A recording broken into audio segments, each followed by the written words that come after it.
Hi, welcome back to Jess Checks Out July wrap-up. I know I just put up the June wrap-up in the same month, but you're getting a 2-for-1 special.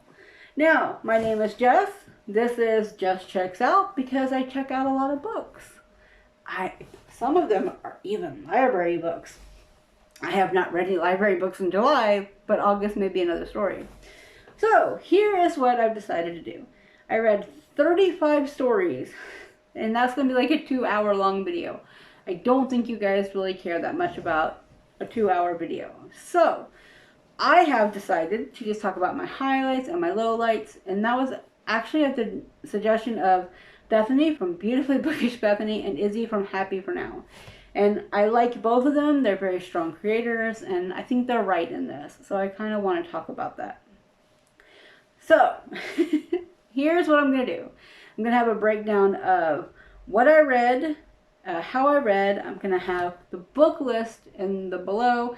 I'm just going to talk about mostly the stuff I enjoyed versus the stuff I didn't enjoy because, honestly, that was a lot. So, I just kind of want to talk about the good in this particular episode. Here we go. Does that sound good to you guys? All right. So, I read 15 novellas and short stories out of 35. So that was a lot. If you would like to know, I have got 3 videos coming out from this wrap up, and some of them I read 15 novellas and short stories, and again, some of them are going to be collections. One of them is The Widow's Island, and then there is a forward collection, and then probably in late August or maybe early September will be the Bigamy one, because that was a whole thing. Alright, so I finished 2 series. Well, The Widow's Island I'm counting as finished, even though it's not a finished series. But I've read all that are available because the next ones are not out until October, which is kind of killing me because I'm really ready to read them and I want to do it when I go got the money. But anyway, so that was a lot of information to speak fast at you on.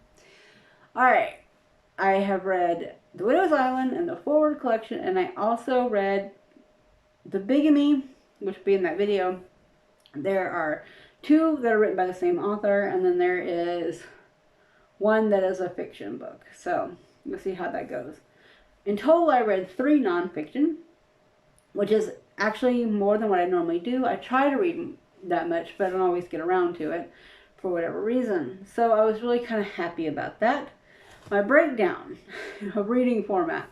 I had 19 ebooks, 8 audiobooks, and 8 mixed books, right? So there were a lot of books.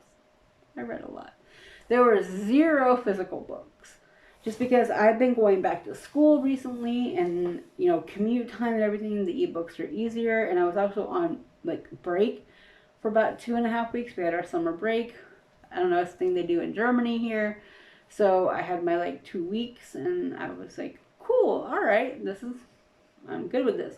So I just kept reading. The good news is that I'll probably have some content for a while to have reviews throughout the rest of the year. But in other news, it really hurt my eyes, so I had to be careful, which is why I was picking up a lot more of the audiobooks. I had 5 DNFs. I had 0 1 stars. I had 9 2 stars and 9 3 stars, 7 4 stars, and 4 5 stars. That's an interesting breakdown. So I'm not going to really talk about the 2 and the 3 stars for the most part. The DNFs I will list and I will talk about a little bit, and then I'm probably going to stick to like my highlights of the top 4 and 5 stars. Breaking it down for you now. Okay, so the DNFs was Rival Sisters by Louise Gray, The Day She Came Back by Amanda Prowse, Pucked by Helena Hunting, Hot Pickle by JJ somebody, and The Match by Soraya Adams. Now, most of these, actually, except for Hot Pickle, which was on Kindle Unlimited, but I actually picked it up when it was free one time. They're all on Kindle Unlimited, and I've said this before, but it can be a bit of a like gamble when it comes to Kindle sometimes. Getting, you know, either get something greatly edited and greatly, you know, it hits my bell or I get nothing.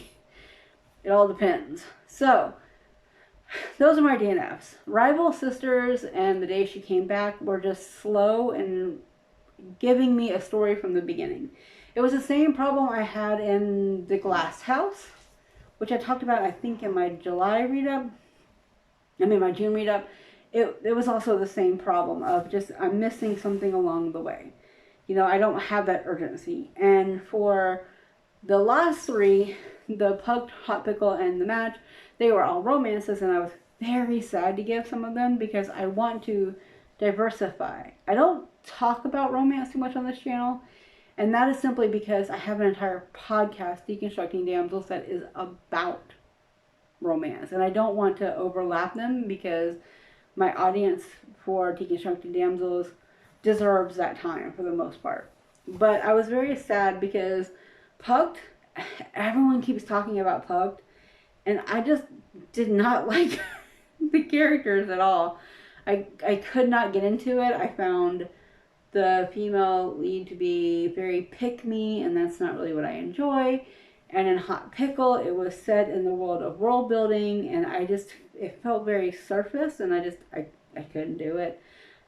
And then there is The Match, which I really wanted to read because it was about service dogs for like the blind, or diabetic dogs, or seizure dogs, or, you know, whatever you need.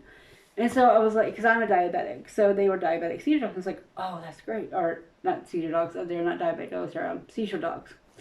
I get them sometimes confused because diabetics, we have seizures.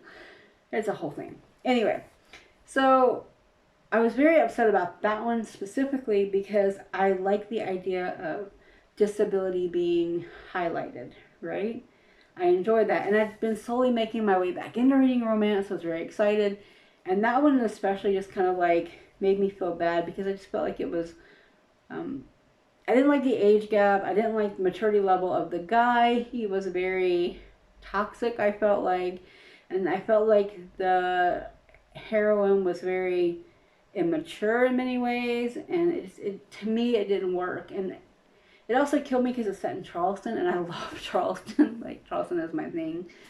I was just like, this is not the thing for me. I couldn't do it. I did try, but I couldn't.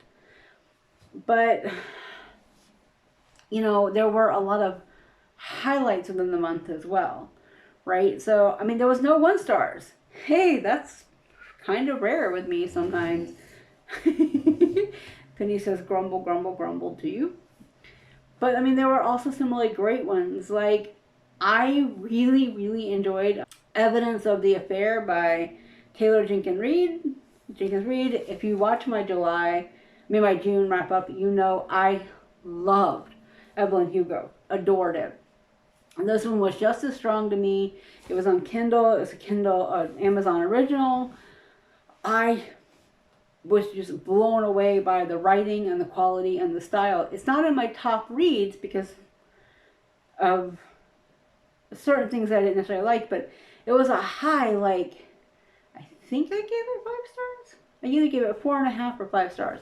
So I gave it fairly high grading. I just didn't put it as my top read because my top 3 have got 3 very distinct categories, and this one didn't really fit in those. But anyway, I thought it was a great way of writing. I thought it was strong and valuable, and I felt like it's something that you should read it if you really like Taylor Jenkins Reid.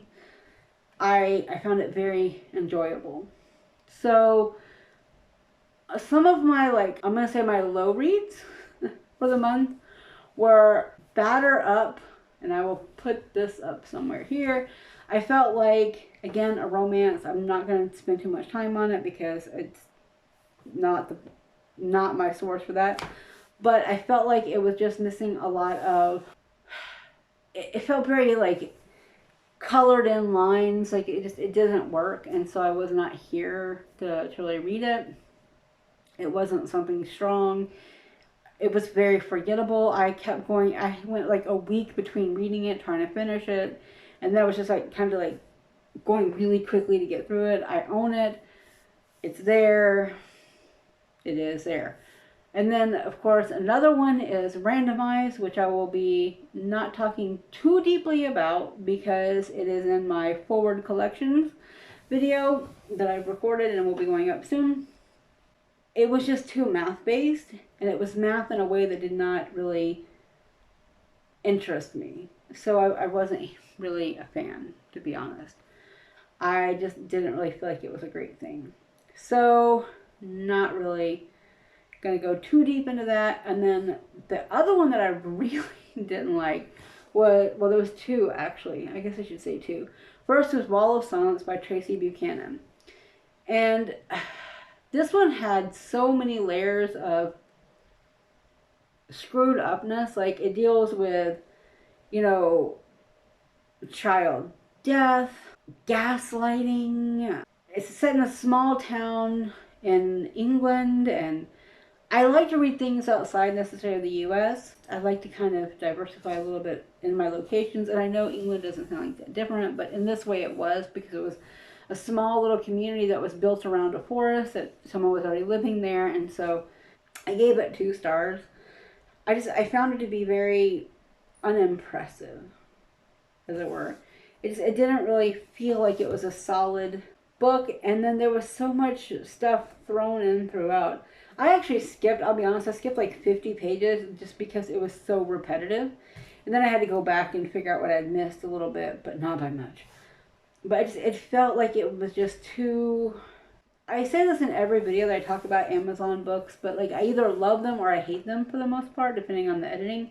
And I felt like the editing really let me down. It not as bad as The Missing Sister did in my June reads, but it still had that same lack of necessity and urgency in it. Like, it was very like passive writing, and I don't like that if I'm going to be reading a book. I need to have more than that. So I wasn't a fan of it in general. The ending mystery or whatever that was solved was so completely unnecessary, and I felt like the way it was resolved and the way it went about, it wasn't for me. If you've read The Glass House by Eve Jace, I'm pretty sure it's probably going to go in that same category of... I agree, Penny. It has a lot of the same lack of, not just urgency, but a lack of community. Even though there's a community all around them, you don't feel it. The characters don't feel alive. It's very flat. I don't like flat characters. Not really a fan. The other one that I did not really like was also a Kindle, because apparently it's like, I don't know, Kindle Unlimited dump month, but it was a 7-Day Switch by Callihan, and I felt like I was so excited for this book. Do you know how much I loved Wipe Swap? I loved Wipe Swap, and it was on ABC, and then I think it was like Fox or something, and now it's on Lifetime. Oh, no, maybe it's Paramount. Anyway, they keep moving them around. But, so I remember watching them and enjoying it. But this one had that same value meets Freaky Friday. So Freaky Friday plus Wife Swap. I'm there, right? Because I love reading about different lives. But there was so many value judgments in it, and it felt anti-woman, even though it was about women. And it was not my thing. I got so angry at one of the characters because she was so judgmental and so unnecessarily so. Like, her insecurities was overriding everything that she had, and it was just honestly too much. It didn't work out very well, and I felt like some of it was very tropey, and not in a good trope way, but like, you know, check mark this, check mark this, check mark that. I was really sad about that because everyone was raving about it on Bookstagram, so I was like, oh, maybe I'll love it, but it was not the book for me. I also listened to audio and ebook on that one because it was available, and I was commuting to and from school at that point. We hadn't started having our break yet. Not my jam. I can't really read about girls that don't really care about other girls for the most part. I feel like you're missing a lot on that. And a lot of these books that I'm not talking about that much have that. Like Bewilder by Bryce Oakley has that insta-love where they're, you know, together for a month and they're going to stay together forever. And I was like, It's the same thing that Batter Up has, right? So there's like this weird dichotomy of where like women can't be complex. They have to fit into a narrow little box, and that's just not for me. And I own that one, so that actually may be a Kindle Unlimited. I'm not entirely sure. I will say I did have a surprise, and that was All My Deepest Impulses by Lisa Unger. It's a horror, and I'm not a fan of horror. I read Ring Shout and I read this one, and I tried to read another one for my August I'll talk about in August, but I really enjoyed this one. If you enjoy The Exorcist and like The Exorcist 2, I think it's 2. Also, The Exorcist TV show, like if you enjoy those three, like there's a lot of that and Stephen King mixed in. So if that's your jam, read them. Because this was like one of a 4 series and I didn't realize. I think it's called like The House of Crows. Read this. Like I physically can't read it because my imagination runs too rampant, but I highly recommend this to you if that's your jam. It's not in my top takes because it's not what I like, but it still got 4 stars because of the writing.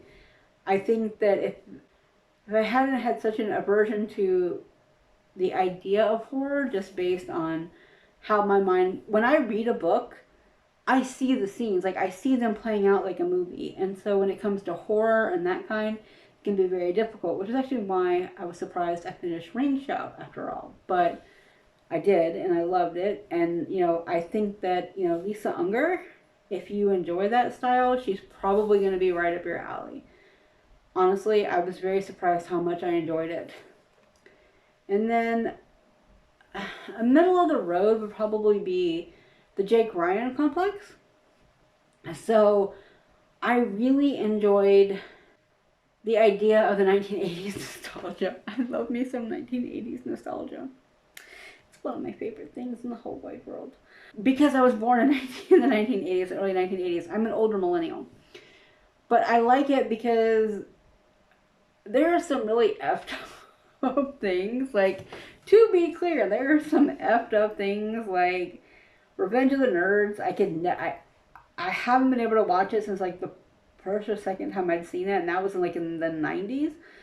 But there are also elements of like how John Hughes basically kind of gave many of us our foundation for different, you know, movies and books and stuff that we enjoyed. And so I appreciated that. And it's called the Jake Ryan Complex after 16 Candles. So I was really into that element, but I felt like there was too much crammed into it. And it was supposed to be a romance, but honestly it felt less like a romance and more like a women's fiction, I think. And I think that may have been where the disconnect is because sometimes I feel like publishers don't know where the line is. So romance should be central theme, right? And for her, she was trying to find a date and she was dating all these things, so there was that element. But it felt like the romancing side of it was more like in an effort to talk about what was not going on in her life, right? So it was an absence of something to fill that void versus, you know, a character that was on that journey because she wanted to be. So the album was kind of I didn't really dislike it, didn't really love it. I also didn't really like At the Bottom of New Lake by Sonya Larson. It's climate control, climate change, and it was, actually this one may have come out in 2020. I keep saying like Forward came out in 2020, but that may be 2019. I get them confused because I was trying to read them, and I read this one and I just refused to read the rest of the series. It's about a girl, it's like a YA, who goes to the bottom of the lakes and this bottom of the new lake and gets things out. But the thing is the bottom of the new lake is where people lived, right? It's like, it's where people were. And it's basically almost a graveyard down there because people died suddenly when huge swashes of water just came and buried them. And so she goes and collects things. Kind of got that Ariel vibe a bit, but not like the grotesque way. Anyway, so I'm from Atlanta, so I don't know if you guys have ever heard of this place, but it's called Lake Lanier. It's a huge lake. It's a dammed off lake that kind of helps deal with the water supply and stuff like that for the Chattahoochee River. and it supplies a lot of water in Atlanta. But the problem is there's actually a town underneath it. It was actually a flooded town for the purpose of this dam. So literally people's whole lives are down there. Like there's churches, there's houses, there's all kinds of things down there. And there's, I think, a movie coming out about Lanier soon. I don't remember what channel or whatever it's on. I'll put it in the description box below if I can think about it. But I understood the value of it, but I felt like the characters were not developed enough to create that kind of humanity, because some things were very obvious, but other things were not. And I felt like there was a disconnect between that. So that one was kind of a disappointment as well. But they weren't all disappointments. Like, I really, really enjoyed The Color Purple by Alice Walker. It was, okay, so it was on Kindle Unlimited. And I've been wanting to read it for a while. And I was like, oh, this is so good. I could read it and I could see exactly where Walker had been influenced by Zora Neale Hurston. I think is how you say that. It's Neil or Neela Hurston. I loved that. I could see it in everywhere. Like if you've ever read Their Eyes Were Watching God, you can pick up the beats in The Color Purple. It was great. I liked that. I actually haven't seen the movie all the way through. I've only seen bits and pieces, so this was very new media to me. And I really appreciated how it was built. The story, there was so much attention to detail in the world, not just like the world they lived in, but also like their own little pockets of world. And I was blown away by that book. Easy 5-star book for me. And I think part of it was because it had so much heart in it. And sometimes I feel like some of the books I read are lacking that, and that's what I mean by a flat character. And the characters in this book had so much like heart, and there were, you know, decisions and things they were making, and it all worked out really, really well. And I was really impressed with it, to be honest. So I was down for that. And I also really enjoyed An American Princess by Annejet van der Zijl. I don't know. I'm trying on that one. I think it's Dutch, yeah. So it's talking about how one woman from Jamestown, New York, which, if you're wondering why that name is familiar, that's where Lucille Ball is from, went and created an entire, almost dynasty throughout. She was from the Gilded Age, and she went from the Gilded Age until, I think, like the 1960s. Somewhere around there. She had lived through some of like the most horrific things. She had left her first husband, who was actually very rich, like one of the rich people in the Golden Age in Philadelphia. She left him, didn't have a lot of money, didn't have a lot of things. So she ended up, you know, marrying someone else who had a little bit more clout, a little bit more status. Then she divorced him and married the love of her life, and the love of her life worked for GE back when it was very, very new, and was able to go around the world and do all these kind of things. And then when he died, she married a German prince, oddly enough.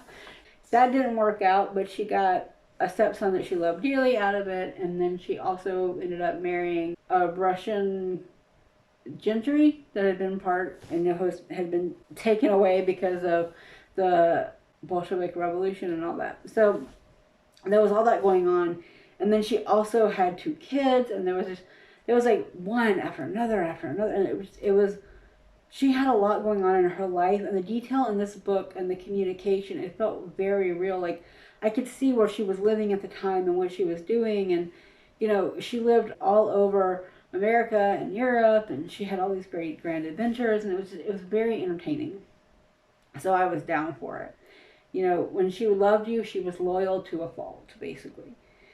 And, I mean, she helped the House of Orange, I think, yeah. They exist because of her, basically. So, say what you will about her, but it takes a lot of power to create that kind of a connection and that kind of a destiny. And there was just a lot of movement and care and desire, and I think that it was nice to read that, right? And so I was definitely okay with that. And then my other one was Emergency Skin by N.K. Jemisin, and I will be talking about that in the forward collection. At the same time, I'm talking about the randomized one, actually. So I'm not going to go too deep into my review of that, but I loved it. I was fully into everything that was going on. Oh my God. I adored the world building and the communication within that world. Like, not just the communication of words, vocalization, but also the communication and other little things here and there. So oh, that was so good. And then if you know, and like I mentioned before, all my deepest impulses, it's not one that I could read a lot of, but I did. I also read Dear Enemy, which was highlighted on Deconstructing Damsels in early August. I did an episode of that. That's not actually out. So if you want to, you can listen to it. And sorry, I'm itchy today. I have dog hair in my mouth, so it's kind of making me itchy. So the middle of the road books were like I'm Fine and Neither Are You by Camila Pagian. Just, you know, I felt like there was some areas that needed a lot of work and others that were really good. But in general, it wasn't a favorite and it wasn't a lesser. Same with The Passenger by Lisa Lutz.